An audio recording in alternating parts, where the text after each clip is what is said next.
First, I'm going to tell you an awkward little story. When I was a kid, I can't remember when this was, it might have been 8 or 9 years old. But one day my mom decided that I was going to be able to have a birthday party. And I don't mean just the usual, let's have cake with grandma. There would be loot bags, and we had a pile of balloons to play in. It was supposed to be the real deal, and I was allowed to invite kids from school, even ones that I didn't really hang out with outside of class, a real birthday party. So I invited some kids from school, a few friends who I did hang out with regularly, and my cousin. And true to the usual childhood trope, no one came. My cousin showed up and we played, and it was really, really fun. My childhood brain just thought, hey, more loot bags, right? I mean, these loot bags had Lion King swag in it, Lion King came out that year, I think, and I was really into it. There were stickers and toys and stuff, so I was like, okay, I'm okay with having 10 leftover loot bags. Not a big deal to me. We got to play in a room full of balloons, which was super unusual, and we had fun.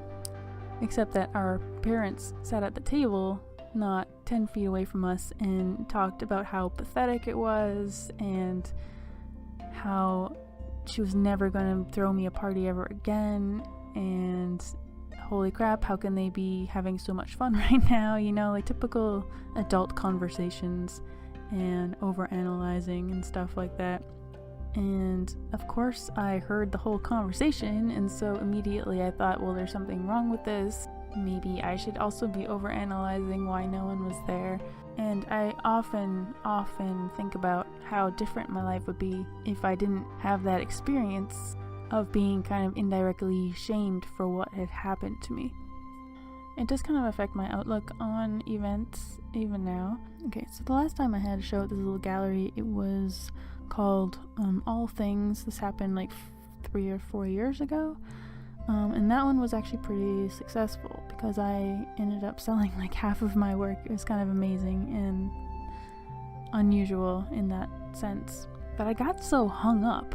The fact that so many people just didn't show up and didn't say anything.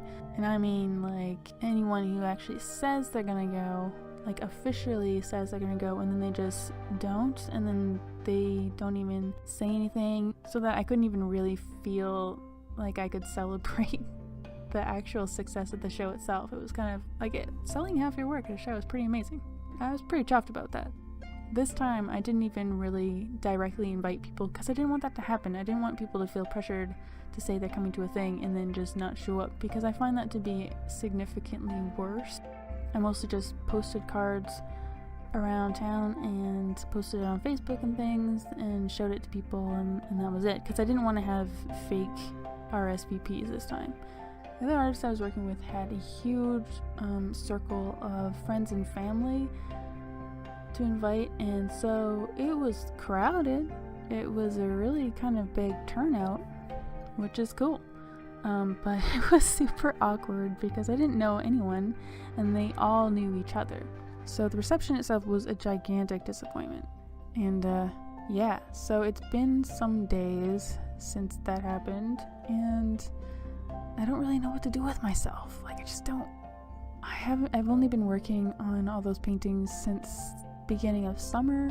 I was working pretty solidly on that. I was doing 1 or 2 paintings every week. I was so busy. I had so many days where I just didn't even get to wind down before going to sleep. It was just a lot of work. And now that it's over, my days feel kind of empty because I don't have anything to work on now. And so how do you continue when things feel so pointless? You know what I mean? How do you continue doing work when your work doesn't give back? And I guess the answer to that is you just kind of do. So now I can do more sketchbooky stuff, trying out new things.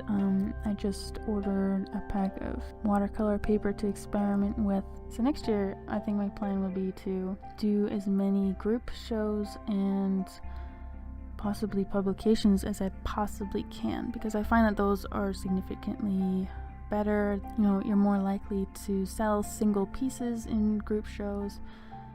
Well, at least I am anyway. And, but yeah, overall, I'm glad I did it because, I don't know, it's kind of nice to have all your work filling half of a little gallery. It's kind of cool. I get to put it on my CV. Yay, so good for me. But yeah, it's up all month, so we'll see. We'll see what happens. Probably nothing, but we'll see. Anyway, I just thought I'd update you on how the show went, and I want to thank you guys for your cool support last week and all your regular comments, and I really appreciate that we have this cute little tight circle going on. I hope you guys enjoy my little sketchbook page here with the space cat, and I will see you next time. Bye.